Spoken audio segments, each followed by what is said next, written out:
በኋላ ያው ለሰው ልጅ ሁሉ ወደማይቀረው ወደምትናፍቀው ጌታ ሄዳለች እና በዚህ ውስጥ ግን ሁለት ነገር መናገር እፈልጋለሁ። የመጀመሪያው ነገር ቅድም ወንድማችን ኤቢ ተናግሮታል። መጽሐፍ ቅዱሳችን ሞት የለም አይልም፣ ሞት አለ ይላል። ግን ከሞት በኋላ ላለው ህይወት ደግሞ አንድ ዋስትና እንዳለን በተለይ ለምናምን ሰዎች መጽሐፍ ቅዱስ ይነግረናልና ከሞት በኋላ ህይወት የሚባል አለ፣ የዘላለም ህይወት እና የዘላለም ሞት የሚባል አለ። ብዙ ጊዜ እንናገረዋለን፣ ብዙ ጊዜ እናወራዋለን። እንግዲህ አሁን ደግሞ ህይወታችን ላይ በተግባር ይመጣል ማለት ነው።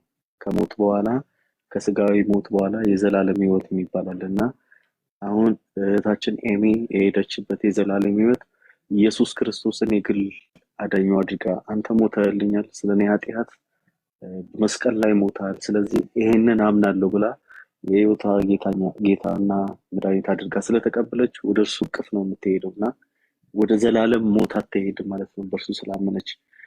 ይሄንን ስናስብ እንጽናናለን፣ ይሄንን ስናስብ በሱ እንጽናናለን ማለት ነው። ከዚህ በተረፈ ግን እንደው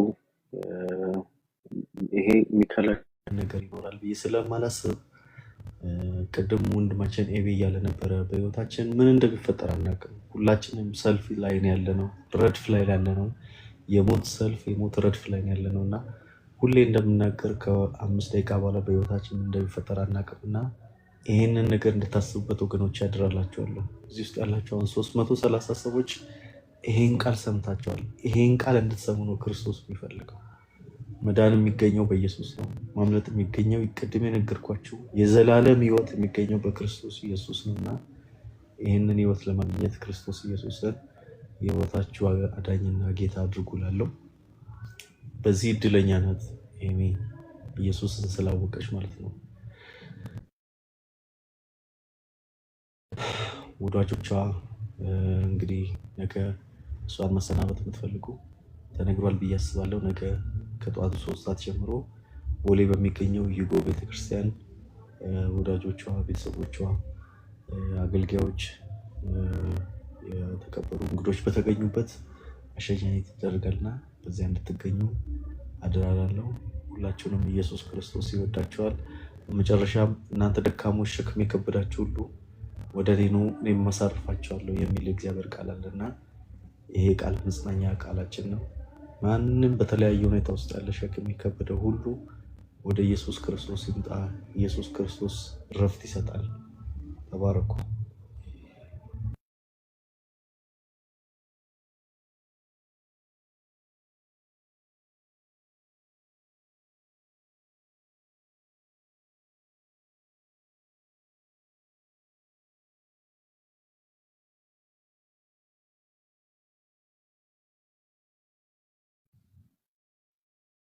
ሀሳብ ያላችሁ ተናገሩ።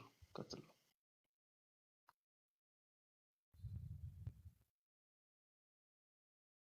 እህታችን ሁላችንንም አስነራል።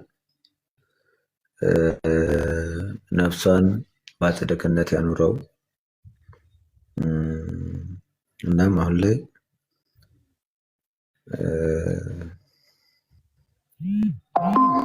ብቻ ግን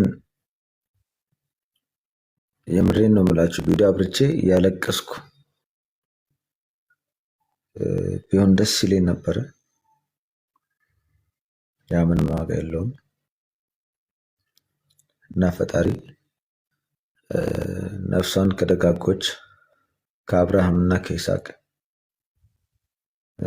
ያደርግልን ነው ላይ ማለት የምችለው ነገር ይህንን ብቻ ነው።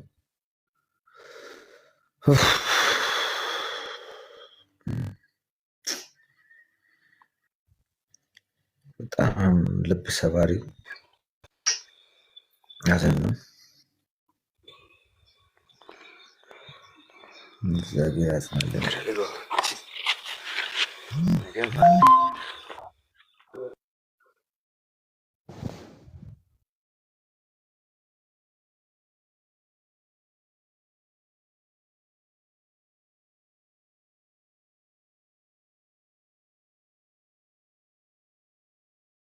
ሀሳብ ያላችሁ ነሲማ ነሲና ቀጥሎ ሀሳብ ካላችሁ።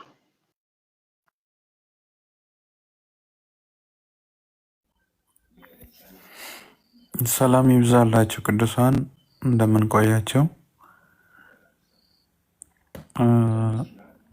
ዛሬ በቤታችን በስጋ በመለየት እጅግ በጣም አዝነናል። ልባችን ተሰብሯል። ነገር ግን ለአንድ አማኝ አንድ ተስፋ አለ። እሱም ክርስቶስ የተባለ የዘላለም ተስፋችን የሆነ አምላክ ስላለ በሱ እንጽናናለን። መጽሐፍ ቅዱስ ላይም ሲናገር ወደ አባቴ እሄዳለሁ ስፍራ አዘጋጅላቸዋለሁ ብሎ እንደተናገረ ወደ ተዘጋጀ ስፍራ ቅዱሳን ስለሚሄዱ ከእግዚአብሔርም ጋር ለዘላለም ስለሚሆኑ የማይቋረጥ የዘላለም ተስፋ ያለን ሰዎች ስለሆንን በዛው እንጽናናለን። ነገር ግን ጌታችን በእውነቱ ከኛ ጋር እግዚአብሔርን በማምለክ በማገልገል ከአንደበቷ የሚወጣው የዝማሬ ቃል ብዙዎች በዝማሬዋ ተጽናንተዋል፣ ተደግፈዋል። የብዙ ቤት ተሰርቷል። የማያልቅ የዘላለም አሻራ በመካከላችን አስቀምጣለች። ምድር ላይ ሰው የሚኖረው የማንም ህይወት ቢሆን ያው የተገደበ ነው። አንድ አዋቂ ሰው ሲናገር የሰማሁት ምንድነው፣ ምን ያህል ዘመን ኖርን ሳይሆን በምንኖርበት ጊዜ ምን ያህል ትክክለኛ የሆነ ነገር ሰራን በሚለው ብታይ ጥሩ ነው እና በአጭር ጊዜ ውስጥ በጣም ለዘላለም የማይፋቅ ስራ የሰሩ ሰዎች አሉና ጌታችን በዝማሬ አገልግሎት ለብዙ ሰው መጽናናት ምክንያት ሆናለች። አገልግሎቷ በመካከላችን አለ። በስጋ ስለተለየች እጅግ ልባችን አዝኗል። ሰውነቴ የተንቀጠቀጠ ነው እውነት በዚህ በመካከላቸው ሆኜ ሳወራና ብቻ እግዚአብሔር ሉዓላዊ ነው፣ የወደደውን አድርጓል። እንግዲያውስ ምን እንላለን? በሱ እንጽናናለን፣ እንበረታለን እና ይህን ነው የምለው።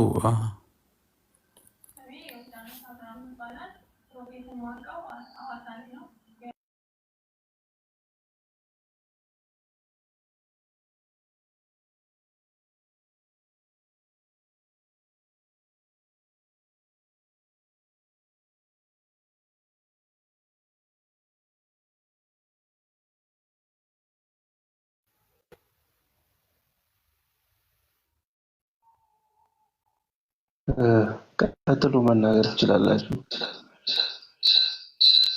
ዘሪሁን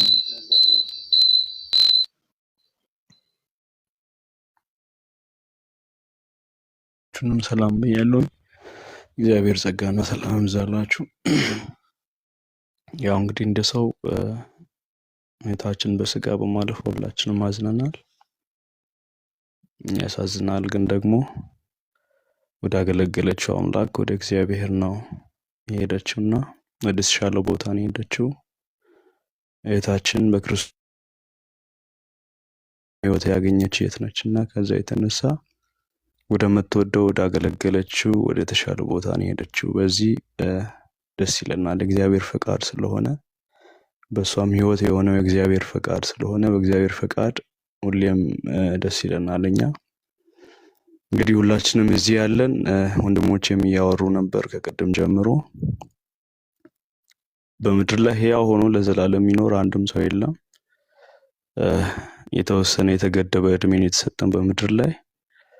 በዚህ እድሜ ግን ትክክለኛውን መንገድ አውቀን የዘላለምን ሕይወት የምናገኝበትን እውነት ተረድተን ለዛ እውነት መኖር ብንችልና የዘላለምን ሕይወት በክርስቶስ ኢየሱስ በማመን ብቻ በማግኘት ወደማያልፈው ቤት ወደ ዘላለም ቤት ወደ እግዚአብሔር ነገ በሕይወት በስጋ ስናልፍ ወደ እግዚአብሔር የምንሄድበትን ያንን መንገድ እንድናውቅ እግዚአብሔር ደግሞ እድል ሰጥቶናል። በዛ እድል ተጠቅመን ወደዚህ መንገድ ያልመጡ ወንድሞች ብዙ ስላሉ መምጣት ቢችሉና በክርስቶስ ኢየሱስ በማመን የዘላለምን ሕይወት ቢያገኙ ብዬ አወራለሁኝ።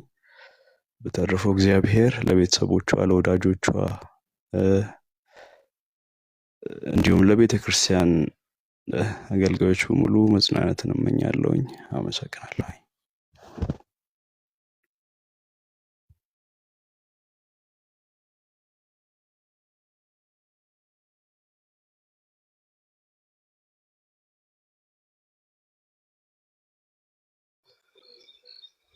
ሰላም ብያችኋለሁ። እንደምን ቆያችሁ? ጌታ ስሙ የተባረከ ይሁን። በእህታችን ሞት ያው እንደ ስጋ ሁላችንም ማዝነናል፣ እንደ እህት ማጣት ሁላችንም ማዝነናል። ነገር ግን ጌታ በብዙ የሚያጽናና ነውና እግዚአብሔር አምላክ ሁላችንም በመንፈሱ ያጽናናን።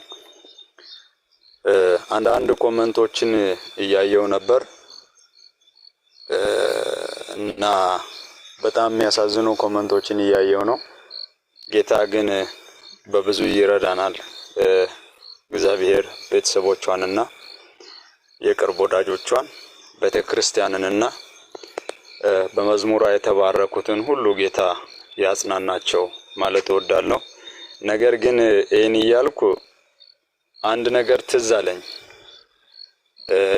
ያም ትዝ ያለኝ እግዚአብሔር ለሁሉም ነገር ባለቤት ነው አይደል? ምክንያቱም ሸክላ ሰሪው ሸክላው በእጁ ነው ያለው። ጭቃው በእጁ እስካለ ድረስ ሸክላውን የወደደውን አድርጎ በወደደው መልክ መስራት የባለቤቱ ድርሻ ነውና እግዚአብሔር የወደደውን አድርጓል። ስለዚህ ብትኖር ለኛ በረከት ናት።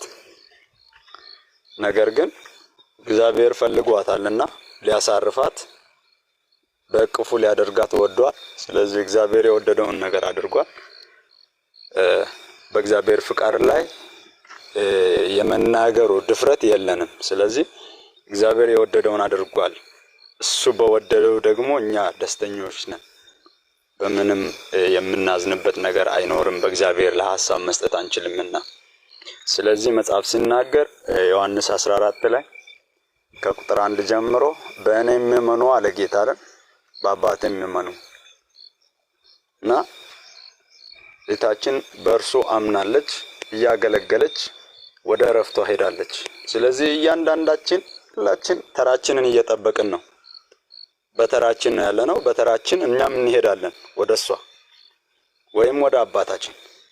ስለዚህ ጳውሎስ ቢኖር ለእናንተ መልካም ነው፣ ምክንያቱም አገለግላችኋለሁ። ቢሄድ ግን እኔ ደስ ይለኛል፣ ምክንያቱም ለእኔ እረፍት ነው። አክሊል ያልኩትን አክሊል እቀበላለሁ አለ። ስለዚህ ሁላችንም ወደሷ እንሄዳለን። ለሚወዷትና ለቤተሰቦቿ፣ ለቤተ ክርስቲያን በመዝሙሯ ለተባረኩት ሁሉ መጽናናትን እየተመኘው ቀሪውን ጊዜ ሁሉ ሰላም እንዲያደርግልን እየተመኘው ሁላችንም ደስ ያለን ብንጸልይ ደስ ይለኛል። ምክንያቱም ምናልባት በዚህ መንገድ እንኳን ሰዎች ወንጌልን መስማት ቢችሉ፣ ሰዎች ወደዚህ ጌታ መዳን ወደዚህ ጌታ መቅረብ ቢችሉ ደስ ይለኛል። አጋጣሚ የተለያዩ መልእክቶች ተላልፉ በጣም ደስተኛ ነኝ። ምክንያቱም ማርያምና ማርታ ወንድማቸው አልዓዛር በሞተ ጊዜ አንድ ነገር ነው ያሉት። አንተ በዚህ ብትሆን ወንድማችን በሕይወት በኖረ ነበር፣ በቆየ ነበር አሉት። ነገር ግን የክርስቶስ መምጣት አለመምጣት አይደለም አልዓዛርን የገደለው። አልዓዛር የሞተበት የክርስቶስ የእግዚአብሔር ፍቃድ በዚያ ስፍራ እንዲገለጥ ነበር። ስለዚህ በኢየሱስ አልዓዛር ቢነሳም እንደገና ግን መሞቱ አልቀረም። ስለዚህ ማናችንም በስጋችን መሞታችን ስለማይቀር፣ ነገር ግን በዚህ በምንሞትበት ህይወት እቺ ሴት ዘፋኝ ሆና ብትሞት በጣም ያሳዝነኝ ነበር።